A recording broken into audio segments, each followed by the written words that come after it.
Hey everyone, and welcome to another video. And today what we're doing is taking a look at the new 4K Apple TV. So this is the new one that's actually been released with the new remote. And as we can see from the packaging, anybody who's had any of the previous ones, you'll notice that this packaging is slightly different. The previous one was a lot more muted in terms of what was actually on the back and on the sides and everything. Usually you just got a simple Apple TV logo. On this one you do actually have the 4K sort of logo there as well. Now I have purchased the 64GB version. If you're buying an Apple TV, for me, the price difference between the two, you may as well just go for the 64 just in case apps do get bigger somewhere down the line. It just future-proofs you a little bit for that. Now, one strange thing about all of Apple's packaging of late has been that you've always had tear strips, and this is the first sort of package that I've had in a very long time from Apple where there is no tear strip. So that's kind of strange, but I have some scissors here, so we'll just cut into this and we'll take a look. Now originally I wasn't going to actually purchase this because I already have two 4K Apple TVs, and the remote has never been an issue for me. I've never really had the issues that most people out there seem to have with the Apple TV remote. Obviously I have a video on the case that I actually use with the Apple TV remote, so part of it could be down to that. But yeah, I've never really, a lot of people obviously are pleased that they've changed the remote on this particular model. With this one, just on while I'm holding this up, all of this is still embossed. That's pretty standard across most of the Apple boxes that you normally get. But yeah, they have changed the remote. It has actually lost functionality as opposed to just gaining functionality in terms of the touch, the buttons, rather than just the surface, the touchpad. It's actually lost the gyroscopes, is it? The built-in gyroscopes. So you can't actually use this for gaming anymore. So opening it up, you're presented with the Apple TV itself and the new remote. So we'll pop this out. And yeah, as most people have said, it's kind of a cross between the previous generation. So not the 1080p, well, yeah, it was a 1080p Apple TV, but it was the sort of narrower, thinner one. I believe it was the Apple TV 2, and then the Apple TV 3 came with the touchpad remote, and then the 4 basically was the only difference between that and the previous one was the 4K support, as well as the sort of ring around one of the buttons. So this is the new Apple TV remote, and you do have an Apple logo on the back. It looks like, yeah, we don't actually have any tape or anything. On this one, we do have some little fixings right at the bottom. On all of the previous ones, there were no fixings. You couldn't actually see any fixings. So that's something where they've obviously changed the design up a little, and they were happy to actually have that. In terms of the fitment of that bottom section, usually what happens with Apple TV remotes is they kind of, all the gubbins kind of slide in from the bottom or the top.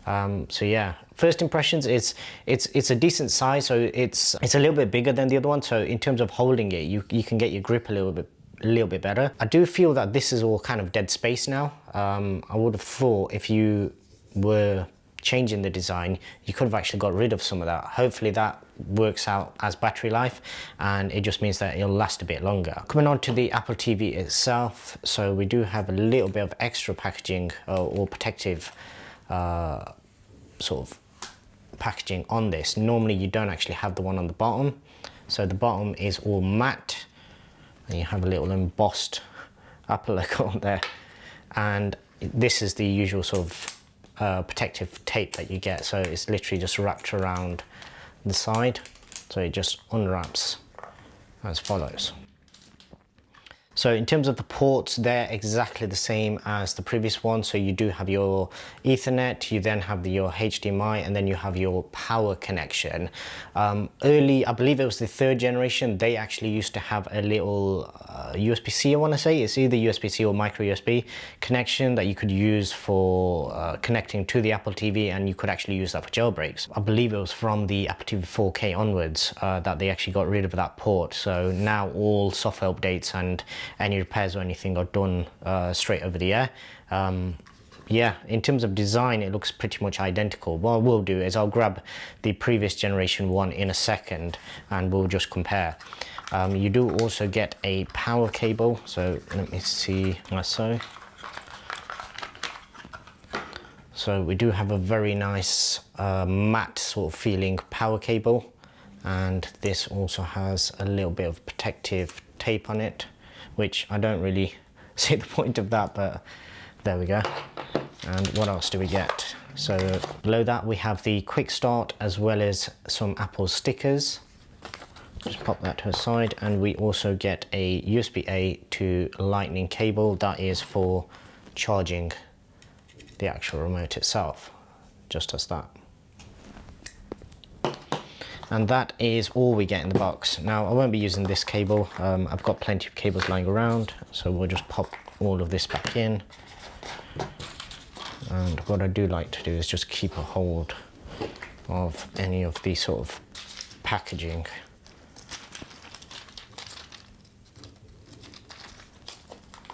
Okay, so we'll just pop that all back in. Okay, so here we are back. So now we can actually compare the previous generation. So firstly, taking a look at the Apple TVs themselves, one is obviously a lot dustier than the other.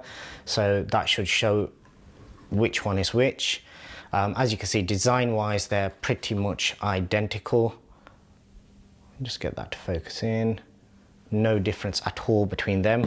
Now the good thing about that is if you do already have any Apple TVs and you're basically upgrading, you don't need to actually rip everything out and replace it with your new cable. What you can do is literally just unplug your old one and then plug the new one in, basically in its place. So taking a look at the remotes, and as I mentioned, I have a remote case on, which basically bulges out of the back, and then it has this bottom bit sort of covered off.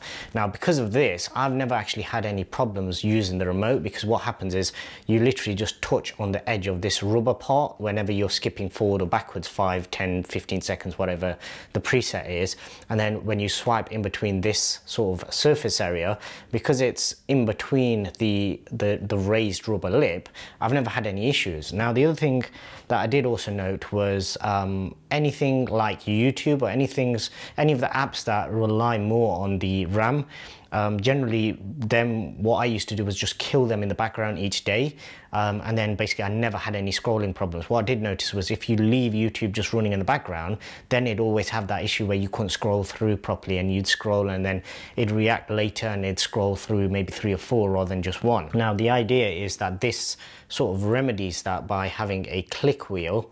So you have your four directional pad there, and then you have a center click as well. And then all of this is touch sensitive as well. So you can, if you want to still use the old style of scrolling like that, you can still do that. And then obviously you have the option of using it as a scrub wheel as well, so forward and backwards.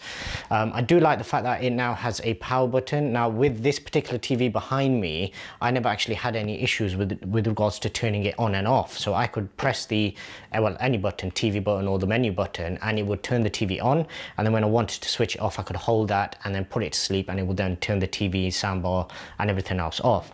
Now in theory this should actually work better, and I'm guessing that's why we actually have this IR blaster along the top now. Just get that to focus in. So that top section is now an IR blaster, which I'm guessing that's why they've actually put that in, because obviously this is purely in fact this one did actually have one as well.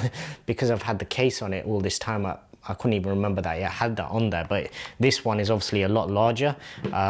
The fact that it's got the power button right in the top corner there, it just means that you can switch it off with one click, so it saves you that problem as well.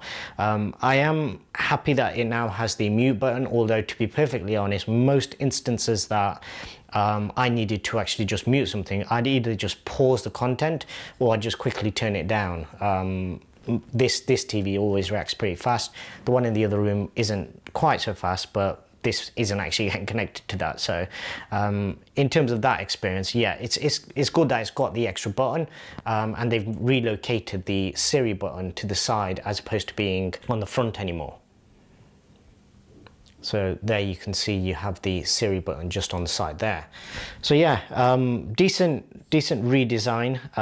I personally had no issues with the touchpad. So for me, I'll have to wait and see whether that makes a big difference. Now, some of you might be thinking, why have I bothered to upgrade? If I've already got two 4K Apple TVs for both of these rooms, why get the new one? So the main reason I've actually purchased this new one is I'm hoping that this will now actually play back the 4K HDR footage, the Dolby Vision footage that we actually capture using the new iPhones. So if it can do that, then I will probably keep this and maybe even upgrade the other one somewhere down the line. But if it doesn't, then what I may end up doing is just sending this back, because the main reason for me getting this is to actually be able to play back all of those memories that I capture using my iPhone around the house, of the kids, all that kind of thing, birthdays, all the special occasions when you've been capturing footage using the iPhone's built-in camera, which it looks amazing.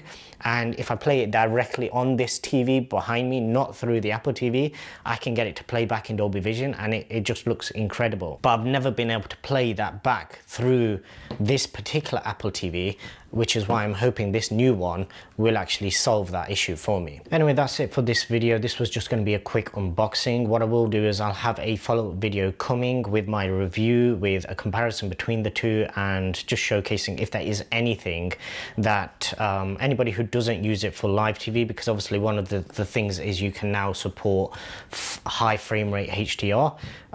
For anybody that doesn't use that, like myself, just compare and see if it's worth upgrading if you have the previous 4K Apple TV. So if you haven't already done so, please subscribe to the channel.